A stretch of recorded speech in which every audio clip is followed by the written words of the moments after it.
जब मैं इस बच्ची को दूध पिलाती हूँ तो इसका पेट तो भर जाता है, पर मुझे ऐसा क्यों लगता है जैसे मेरा बच्चा अभी भी भूखा है।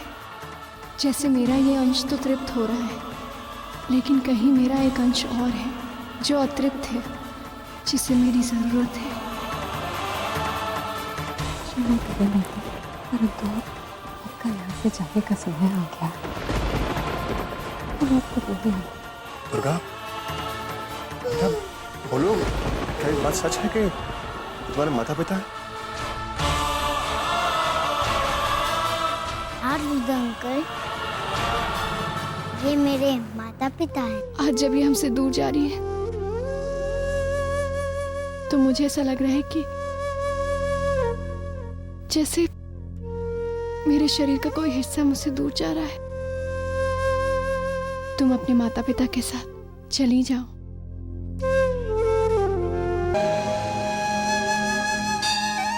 ये जहां भी रहे, मगर इसका व्यवहार बिल्कुल वैसा ही रखना जैसा अब है। अब ये आपके हवाले है माँ। इसे हर मुश्किल, हर मुसीबत से दूर रखना। इसके ऊपर कोई भी बुरा साया ना पड़े, इसका ख्याल रखना माँ।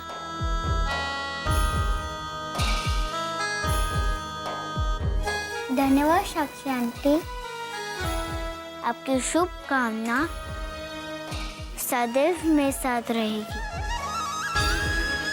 दुर्गा बेटा, जाने से पहले मेरा एक काम करोगी?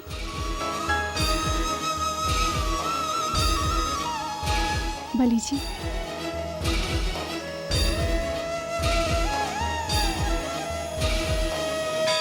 दुर्गा बेटा, ये बच्ची और मैं, हम दोनों जिंदा हैं तो सिर्फ तुम्हारी वजह से। इस बच्ची पर जितना मेरा हक है उतना ही तुम्हारा भी हक है। मैं चाहती हूँ कि जब ये बड़ी हो ना तो ये बिल्कुल तुम्हारी तरह हो।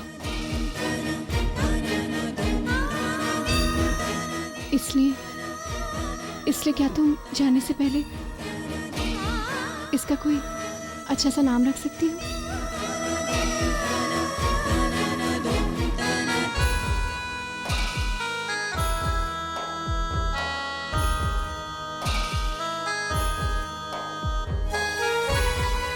क्यों बली जी, ठीक कहा ना? हाँ दुर्गा बेटा, बोलो, इसका नाम क्या होना चाहिए?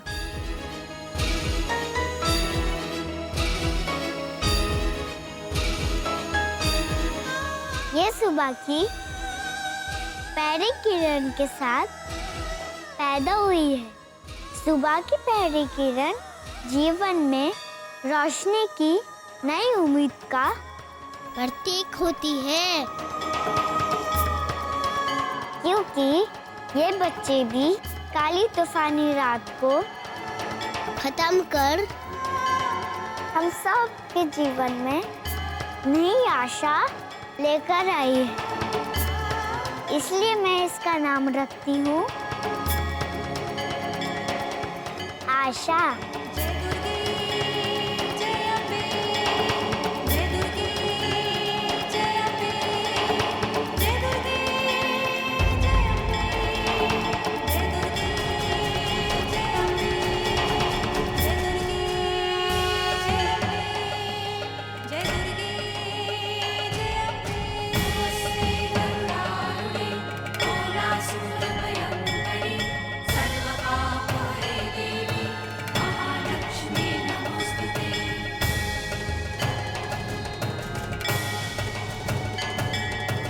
दुर्गा बेटा, चलो अब हमारे जाने का समय हो गया है। अच्छा साक्षी आंटी, अब मुझको जाना होगा, पर जाने से पहले अब सबसे एक बात कहना चाहती हूँ। आप पर चाहे कितने भी मुसीबतें क्यों ना आए, पर आप सदैव माता पर विश्वास रखना। अपना विश्वास कभी मत टूटने देना।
मिट्टी का तन हुआ पवित्र गंगा के स्नान से, अंतकरण हो जाए पवित्र जगदम्बे के ध्यान से। सर्वमंगल मंगल्ये शिवे सर्वार्थ साधिके, शरण्ये त्र्यंबके गौरी नारायणी नमोस्तुते। शक्ति शक्ति को मुझे करूं तुम्हारा ध्यान, बस निर्विघ्न हो मेरा हो कल्याण। हृदय सिंहासन पर आ बैठो मेरी माँ। सविता आंटी, जगजननी वरदान, सुंदर दीपक घी भरा करूं आज तैयार। ज्ञान उजाला माँ करो मिटे मोह अंधकार, चंद्र सूर्य की रोशनी चमके चमन अखंड। सब में व्यापक तेज है ज्वाला का प्रचंड। ज्वाला जगजननी मेरी रक्षा करो हमेशा, दूर करो माँ अम्बिके मेरे सभी कलेश। श्रद्धा और विश्वास से तेरी ज्योति जलाऊं, तेरा ही है आसरा, तेरे ही गुणगान। मुझे तो लगा कि तुम मुझे भूल ही गई। ऐसा कैसे हो सकता है सविता आंटी?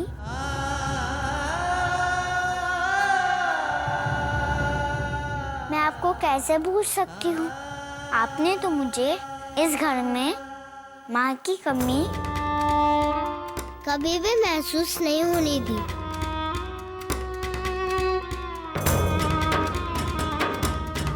तो फिर अपनी माँ को अकेला छोड़ के क्यों जा रही? आप अकेले कहाँ हैं? आपके साथ तो सब लोग हैं।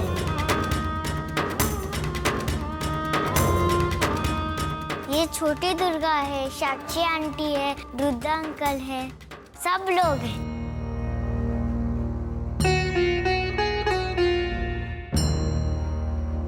सविता आंटी, किसी को क्षमा करना जीवन का सबसे बड़ा सुख है। तभी हम अपने भगवान तक पहुंच सकते हैं। इसलिए आंटी, मेरी बात मानकर जो हुआ उसको भूल जाइए।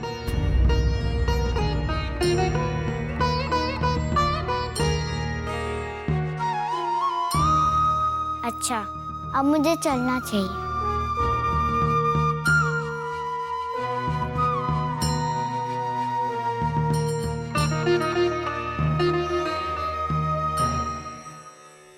तू ही आदि है, तू अनादि है, सृष्टि का सार है। सत्य में तू, तथ्य में तू, तुझसे संसार है।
हम जानते हैं कि आपको साक्षी और उस घर को छोड़कर आने का कितना दुख है। हमें क्षमा करें माते, परंतु आपका वापस आना आवश्यक था।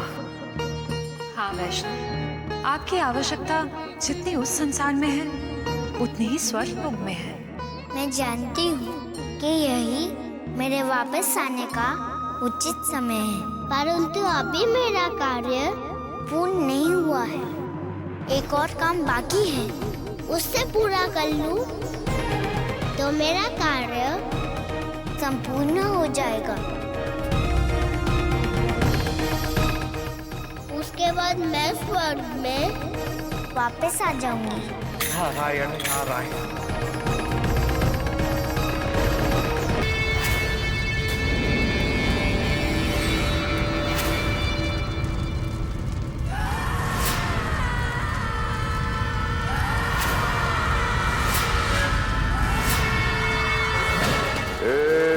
शक्तियां, मैं आपका आवाहन करता हूं।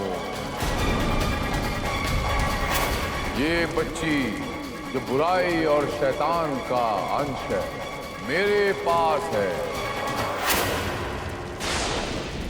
इसकी बुरी शक्तियों में आप सब अपनी समस्त शक्तियां मिला दो, जिसके पाने से ये बच्ची इतनी शक्तिशाली बन जाए कि दुनिया की बड़ी से बड़ी अच्छाई इसका सामना न कर पाए।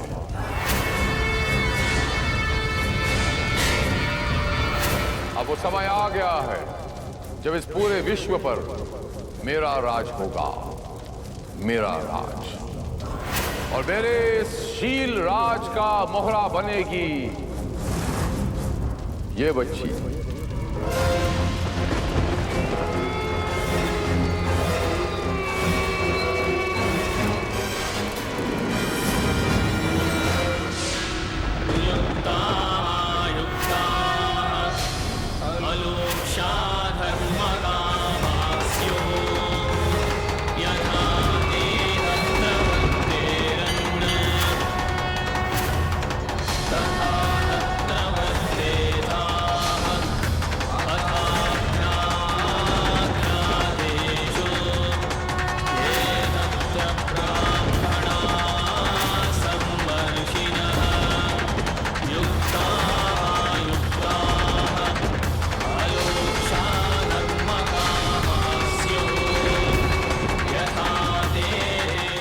छोटी माता,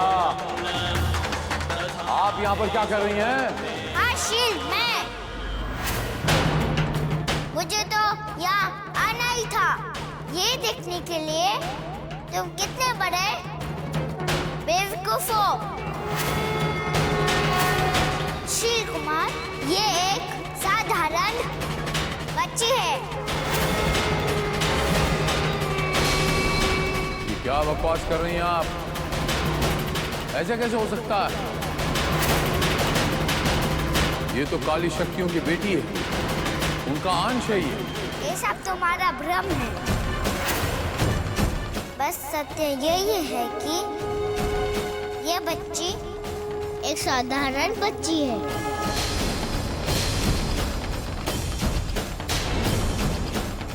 इस बच्ची को इसकी शक्तियाँ तब मिलेगी जब ये 18 साल की हो जाएगी। इसका अर्थ ये है कि अब तुम्हें इस बच्ची को पिता की तरह पाल पोस कर बड़ा करना होगा। सालों तक सिर्फ इंतजार करने के अलावा अब तुम्हारे पास और कोई चारा नहीं है। अब क्या करोगे शील कुमार?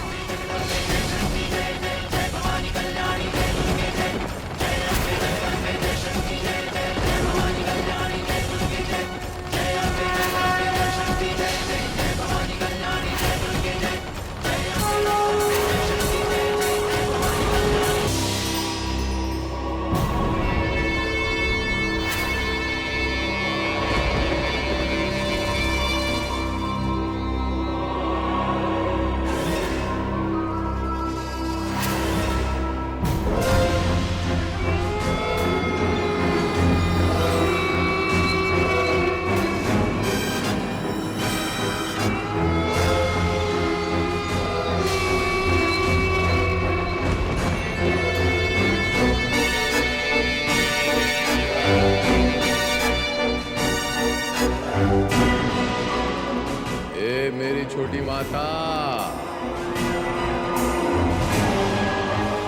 आफत की पुड़िया, आप अपने आप को बहुत चालाक समझती हैं। आपको क्या लगा कि आपकी चिकनी चुपड़ी बातों में मैं आ जाऊंगा? मेरा नाम भी शील कुमार है। आपको क्या लगा कि मैं आपकी बातों में आकर इस बच्ची का अंत कर दूंगा? नहीं माते, मैं ऐसा बिल्कुल नहीं करूंगा। मैं भली भांति जानता हूं कि धीरज का फल मीठा होता है। जहां मैंने इतना इंतजार किया और भी करूंगा। आप देखना कि मैं किस तरह का पिता बनकर इसका लालन पालन करता हूं। मैं इसके अंदर इतनी कड़वाहट भरूंगा कि इसके सामने शैतान भी कांप उठेगा, क्योंकि ये बच्ची अच्छाई की रोशनी को अंधेरे में तब्दील करने के लिए पैदा हुई है। और इसीलिए आज से इस बच्ची का नाम होगा निशा। निशा, निशा, निशा, निशा।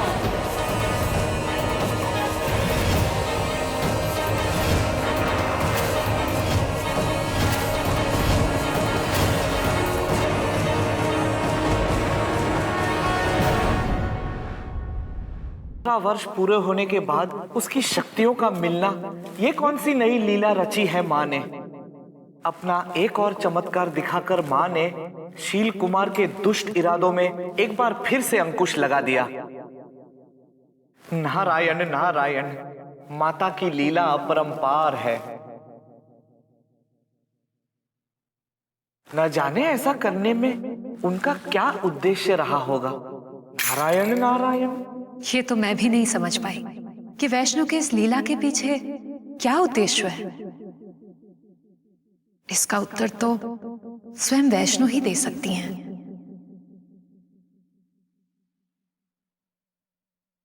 प्रणाम माते। प्रणाम माते।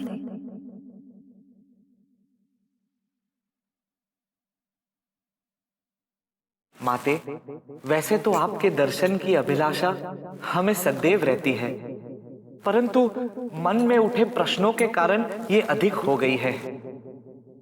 माता नीरति और मैं ये जानने के लिए उत्सुक हैं कि साक्षी की दोनों बेटियों के पास जो शक्तियां हैं, वो उनका उपयोग 18 वर्ष की आयु तक क्यों नहीं कर सकती। माते, कृपया कर हमारी इस जिज्ञासा को दूर करें। इस बात से आप दोनों परिचित हैं कि साक्षी के दोनों पुत्रियां एक ही अंश से उत्पन्न हुई है और इसीलिए वो दोनों एक दूसरे से भिन्न नहीं है,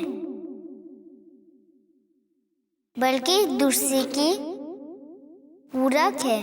और उनके जन्म के समय शील के मंसा से परिचित होने का कारण उन दोनों बच्चियों की शक्तियों को अलग अलग 2 भागों में बांट दिया था और अब वो दोनों एकजुट होकर ही अपनी शक्तियों को पूर्ण रूप से उपयोग कर पाएंगे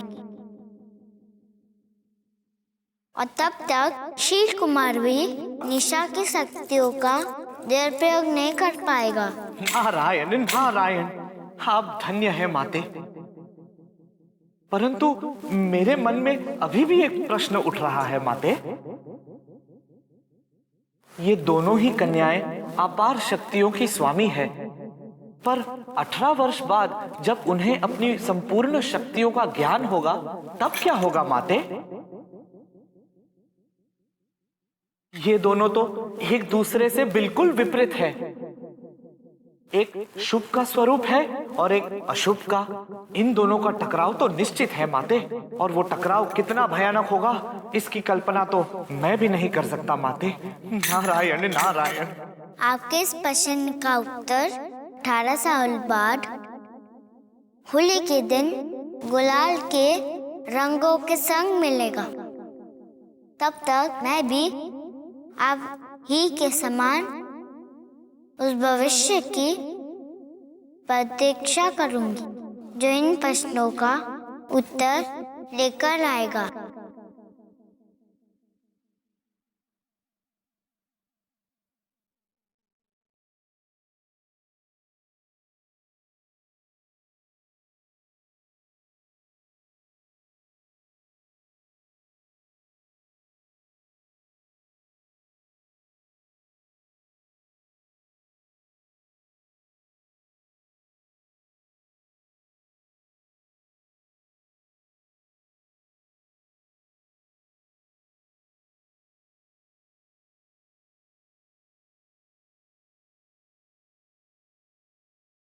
प्रणाम माते।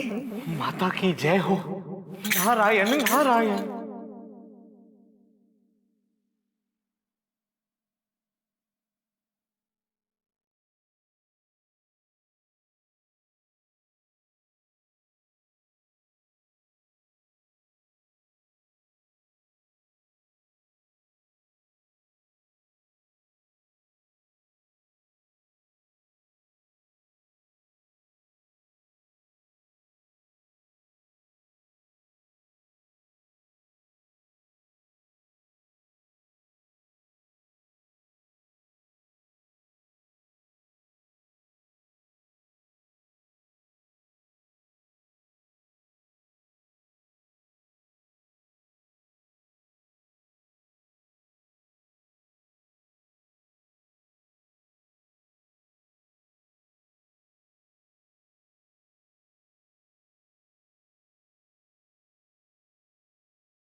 धन्यवाद।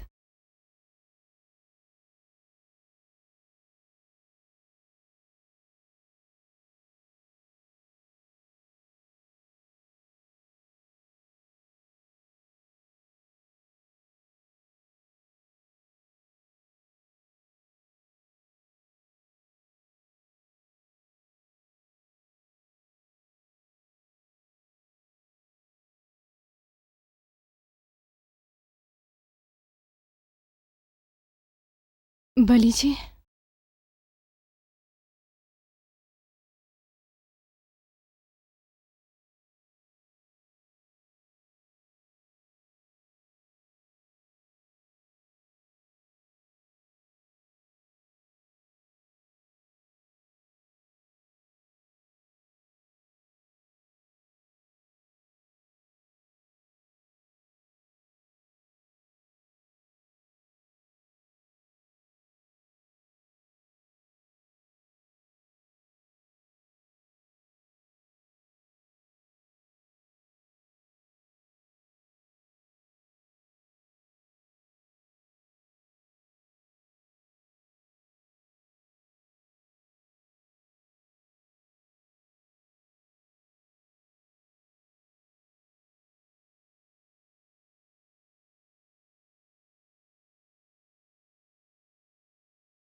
होली मुबारक हो बली जी।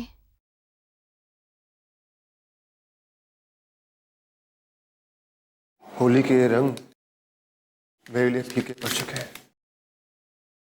तुम्हारे और अपने परिवार के बिना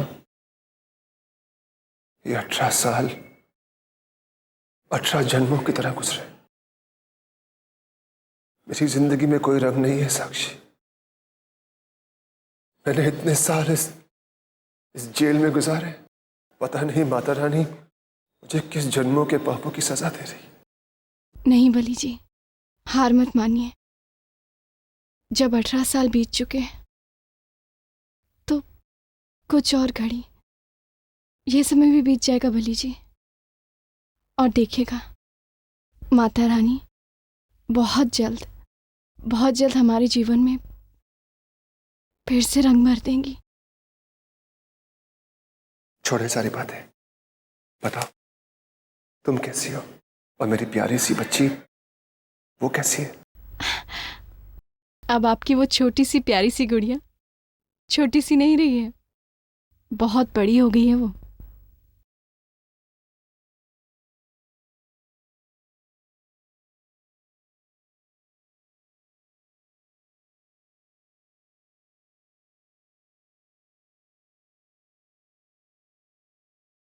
जब उसे आखिरी बार देखा तो मेरी छोटी सी बच्ची नन्हे नन्हे हाथों से मेरी उंगली पकड़कर चलने की कोशिश कर रही थी।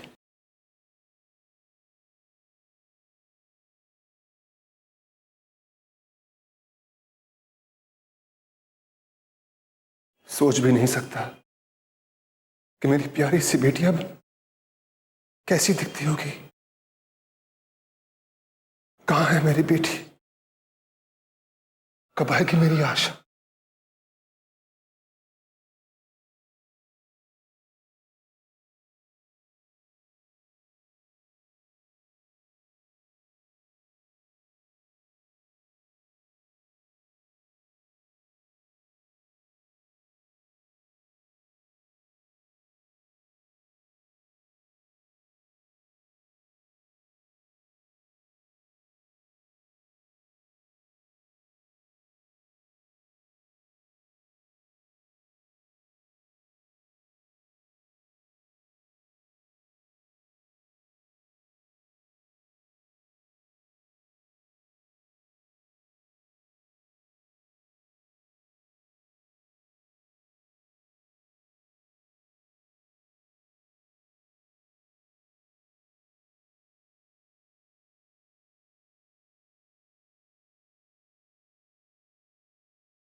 हे माता रानी, इस बार होली के सारे रंग मेरी जिंदगी में भर दो।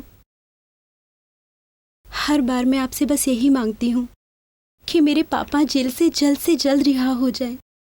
मेरा पूरा परिवार उनके आने की राह देख रहा है। हमारी जिंदगी में रंग तभी आएंगे जब मेरे पापा हमारे साथ होंगे। आज मैं बहुत खुश हूँ। इतने सालों के बाद आज पहली बार मैं पापा से मिल रही हूँ। मैं तो आपसे यही प्रार्थना करने आई हूँ।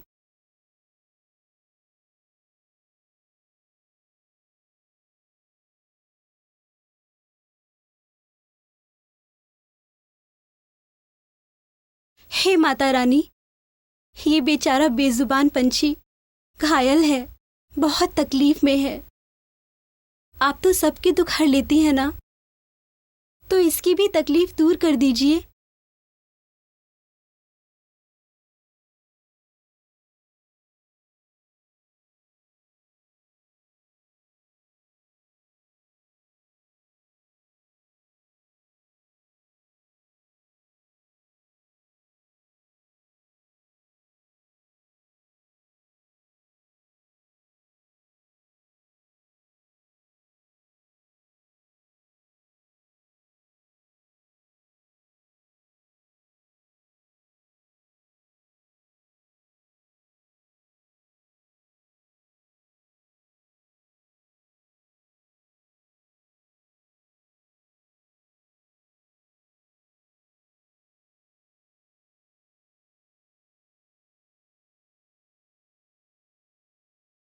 धन्यवाद माता। आपके द्वार से कभी कोई खाली हाथ नहीं जा सकता।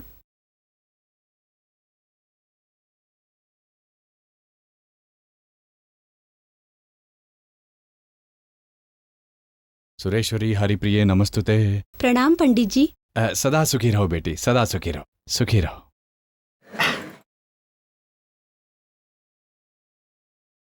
राधे राधे राधे। अरे मनहूस, हो गई तेरी नौटंकी खत्म या अब भी कुछ बाकी है? मंदिर के बाहर हम तुम्हारा इंतजार कर रहे हैं और यहाँ महारानी माता रानी की मूर्ति के सामने बतिया रही है। जब देखो माता रानी माता रानी माता रानी रटती रहती है। अब यहीं खड़ी खड़ी जमीन को घूरती रहेगी क्या? चलना नहीं है साथ में? या फिर हम तुम्हें यहीं तुम्हारी माता रानी के पास छोड़कर चले जाए? अरे मनहूस, वो जेलर तुम्हारा चाचा नहीं लगता जो पूरा दिन हमारे लिए जेल के दरवाजे खोल के बैठा रहेगा? चलो यहां से। और ये क्या, मुंह पर इतना सारा कलर लगा के रखा है? अरे तेरा बाप तुझे पहचानेगा कैसे? राधे राधे राधे। चलो।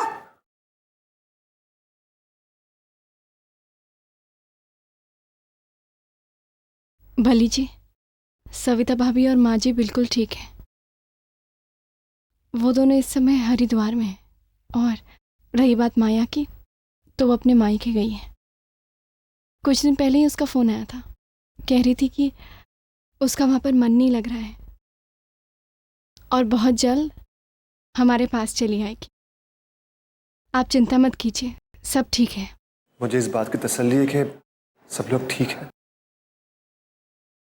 पर आशा किधर है? अब तो उसे आ जाना चाहिए था।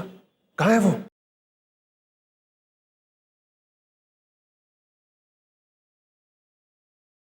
रुद्र,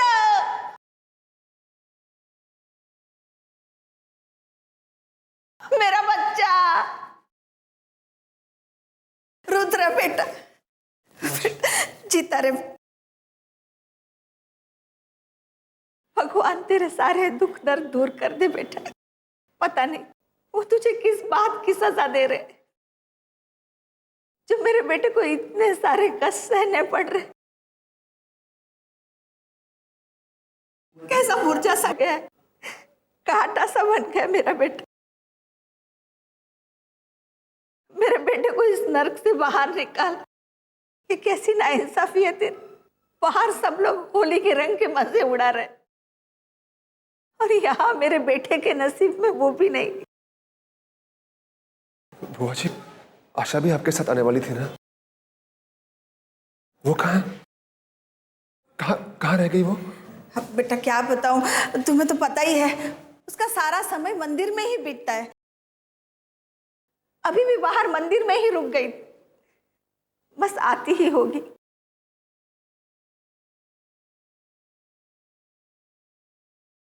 लो आ गई तुम्हारी आशा बेटी।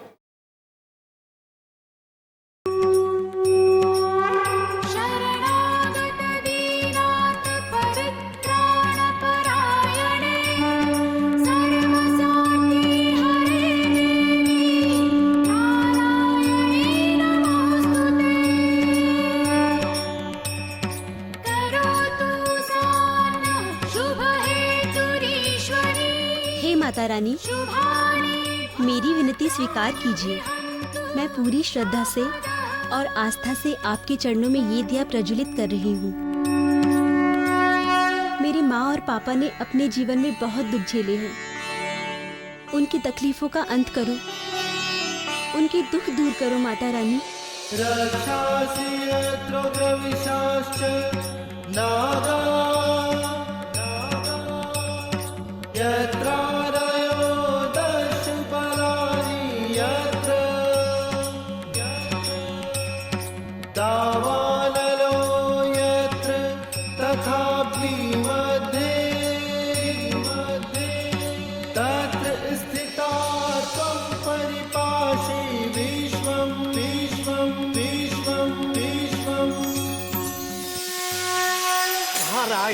नारायण, माता की जय हो।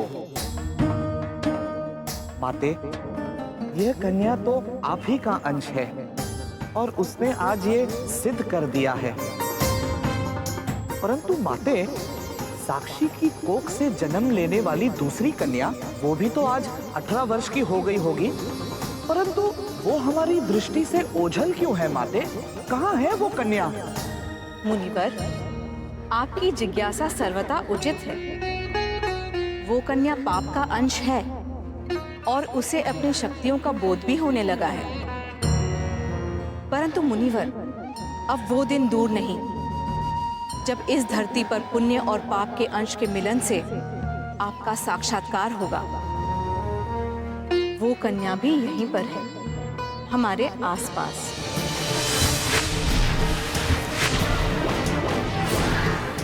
और धीरे धीरे वो भी अपनी नियति की ओर बढ़ रही है।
मैया जय श्यामा गौरी, तुमको निश दिन ध्यावत, तुमको निश दिन ध्यावत हरि ब्रह्मा शिव जी। ओम जय अम्बे गौरी। मांग सिंदूर विराजत, पीको मृद मद को, उज्ज्वल से दो नैना चंद्र बदननी को। ओम जय अम्बे गौरी।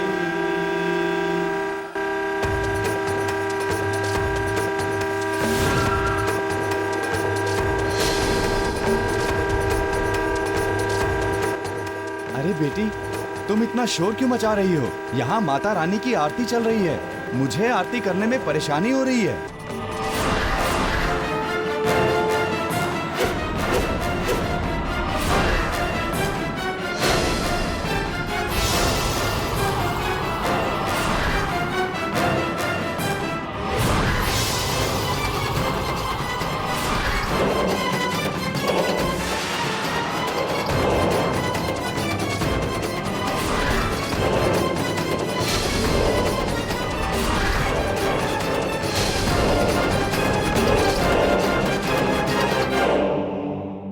क्यों ना मचाऊं मैं शोर? और अगर तुम्हें दिक्कत हो रही है तो तुम ये अपनी आरती वारती बंद करो। और वैसे भी मुझे ये आरती वारती का ड्रामा बिल्कुल पसंद नहीं, क्योंकि ना तो यहाँ पे माता रानी है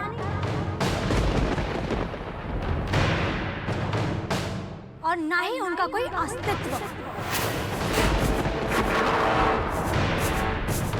माता रानी तो हर जगह और हर समय विद्यमान है बेटी।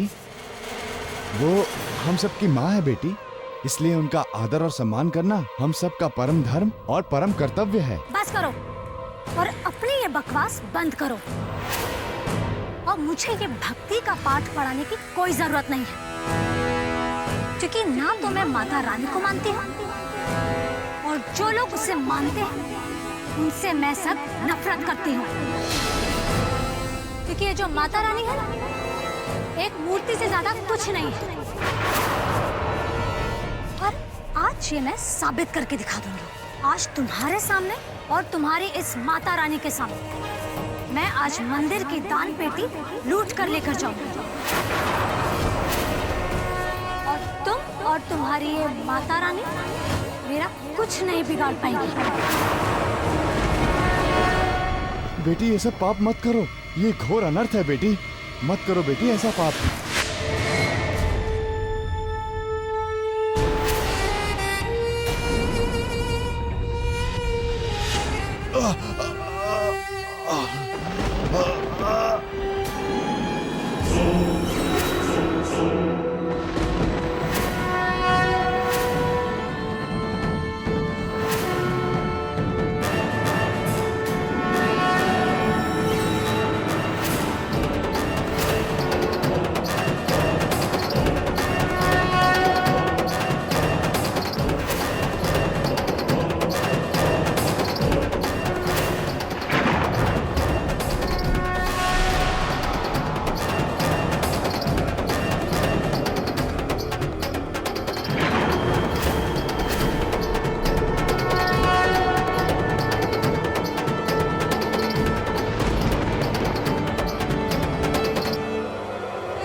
माते, ये निशा तो अत्यंत दुष्ट स्वभाव वाली निकली। यदि इसे शक्तियां मिल गई तो ये तो धर्म को बहुत हानि पहुंचाएगी माते। मुनिवर, इसी हेतु तो हमने धर्म की रक्षा के लिए आशा को इसके साथ ही जन्म दे दिया था। आपके इन्हीं प्रयासों की वजह से संसार में धर्म जीवित रहता आया है माते। और ये भी एक संजोग है ना कि होली के पावन अवसर पर आशा और निशा के 18 वर्ष पूरे होने वाले हैं। और 18 वर्ष की होते ही निशा के मन में बुरी शक्तियां जागृत हो जाएंगी और उन दोनों के बीच धर्म अधर्म का युद्ध प्रारंभ हो जाएगा माते। सत्य कहा नारद, भक्त प्रहलाद की जीत हुई थी उस दिन। हाँ माते, महान भक्त प्रहलाद का नाम सुनकर ही आत्मा प्रसन्न हो गई। अब मुझसे रहा नहीं जाता माते। महान भक्त प्रहलाद की पावन कथा सुनने की मेरे मन को प्रबल इच्छा हो रही है। कृपया कर उनकी कथा सुना दे माता। तो सुनिए भक्त प्रहलाद की कथा। सत्ययुग में हिरण्यकश्यप नामक असुर ने जन्म लिया था। उसने ब्रह्मा जी को अपनी तपस्या से प्रसन्न कर दिया और एक अनोखा वरदान मांग लिया। उसने कहा उसकी मृत्यु ना तो अस्त्रों से हो, ना मनुष्य के हाथों हो और ना ही पशु के, ना देव के हाथों हो, ना ही असुर के, ना दिन में हो, ना रात्रि में, ना घर के अंदर हो और ना ही घर के बाहर। और अनोखा वरदान पाकर हिरण्यकश्यप ने तीनों लोकों को जीतकर स्वयं को संसार का भगवान घोषित कर दिया। जो उसकी पूजा नहीं करता था उसे मार दिया जाता था। भगवान हिरण्यकश्यप महाराज की जय हो। महाराज, मैं इस दुष्ट को दूर देश से पकड़ कर लाया हूँ। ये उस नीच विष्णु को अपना भगवान मानता है।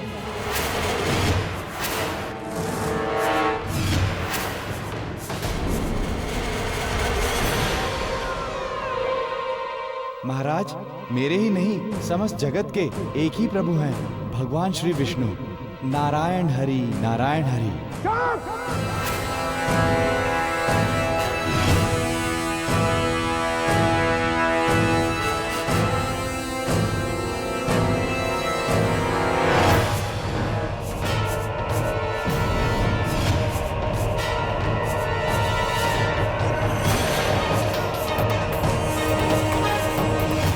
कहा तूने? विष्णु, जा अपने भगवान के पास।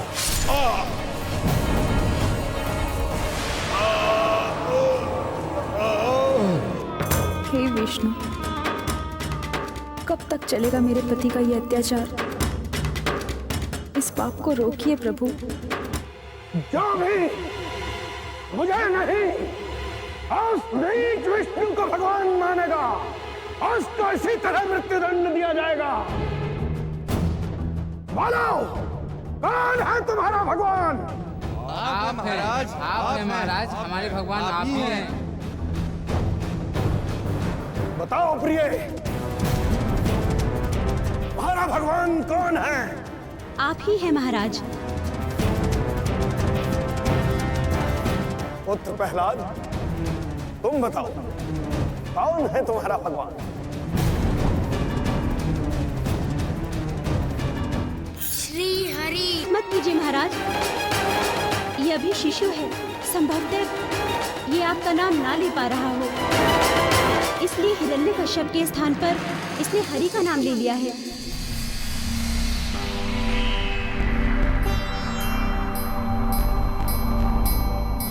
उस घटना के बाद से प्रहलाद की माता बहुत भयभीत थी कि कहीं पति के हाथों पुत्र का अहित न हो जाए।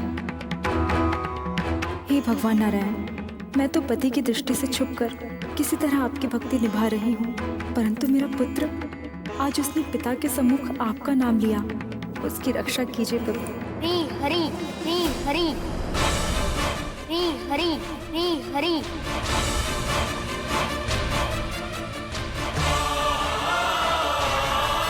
श्री हरि, श्री हरि, श्री हरि, श्री हरि। हे विष्णु, ये तो प्रहलाद है, मुझे उसे रोकना होगा। ये हरि नाम महाराज के कानों तक पहुंच गया तो ये अनर्थ हो जाएगा।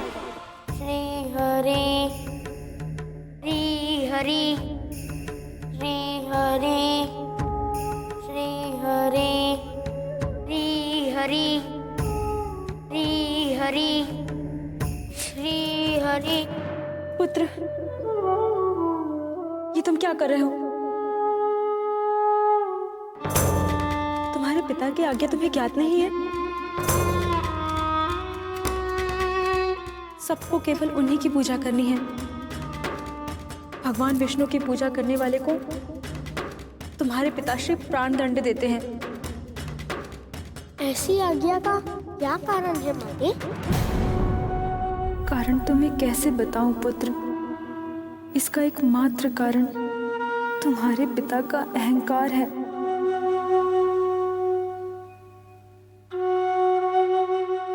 पुत्र, तुम्हारे पिताश्री ही इस संसार के स्वामी हैं। ये कैसे संभव हो सकता है माते? समस्त जगत के स्वामी तो भगवान विष्णु है। पिताश्री के भगवान भी वही है और पूजा भी भगवान विष्णु की ही होनी चाहिए। मैं तो भगवान विष्णु की भक्ति अवश्य करूंगा माते। पुत्र, तुझे डर नहीं लगता? अच्छा ठीक है, अगर तुम भगवान विष्णु की पूजा करना चाहते हो तो मेरी तरह छुप छुप कर करो। नहीं माते, मैं तो सबके सामने भगवान विष्णु की भक्ति करूंगा, चाहे पिताजी मेरे प्राण क्यों न लूं। पुत्र,